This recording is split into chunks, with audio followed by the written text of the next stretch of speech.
To prevent slipping, place 2 to 3 mats down to prevent slipping. Then, you are going to turn on the machine by closing the drain, closing the door with the hatch, and then you place and turn on the machine.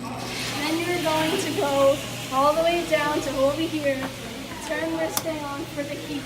You have to wait a couple of seconds for the dish machine to work. When the dish machine is filled and is set to 140, you need at least 2 people on each side, one to set and one to clean. There are too many racks sliding here. It will hit the kill switch and then it will turn off the machine. To wash a dish, and if there is excess food on the dish, you are going to take the water hose, turn it on, and take all the excess food off.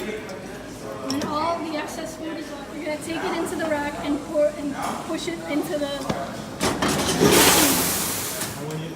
So when it comes out of the machine, if you're in a big rush, you could dry it with a cloth, but if you're not, you can leave it on the rack to dry. When the plates are done drying, you come over here and you pull out the cart that holds the plates, and then you carefully snap it over here and push it back in so no one trips. In order to wash a sheet pan, you put it in a special rack that has the front open so the racks can stick out since they're too big, and you only put them in the front of the rack because if you come to the other side of the machine, it will hit the back of this where the bucket's dry, and then it'll stop the flow of the dishes.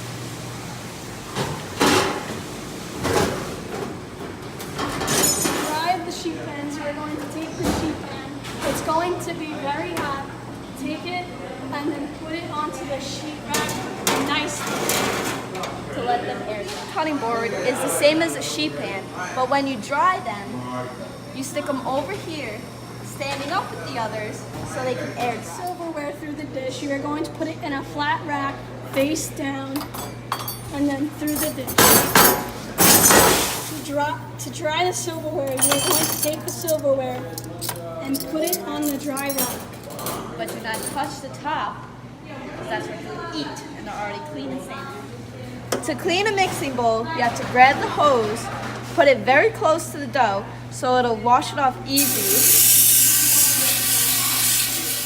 After washing the mixing bowl, if there's still excess in the bowl, you take a Brillo pad and you just get a little wet and just scrape the sides. And then once that's done, you put it like this, face down, onto a flat rack. And then you push it through. But there's still going to be food in the drain, so we'll show you later how to clean that out. Buckets into the dish. You're going to put them in a flat rack, face down. And then you're going to put another rack onto the rack so the buckets will not escape.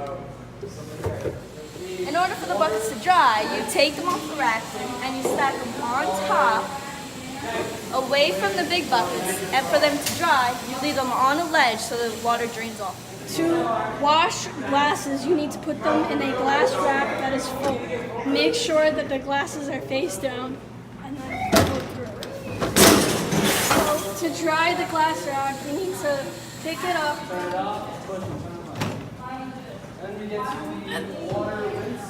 and then place it.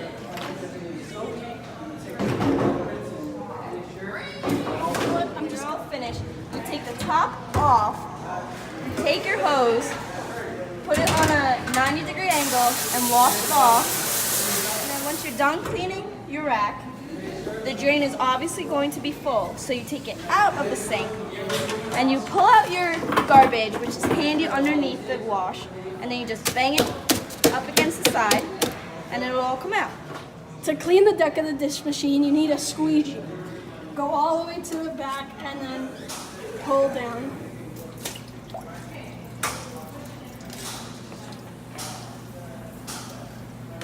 And your sink may get dirty again, so you're just gonna have to re-clean it. Once you're done washing everything, you're gonna turn the machine off, open the drain so the water so the water could drain out, lift up the door, and then you're gonna come all the way over here and shut the light off. The heat.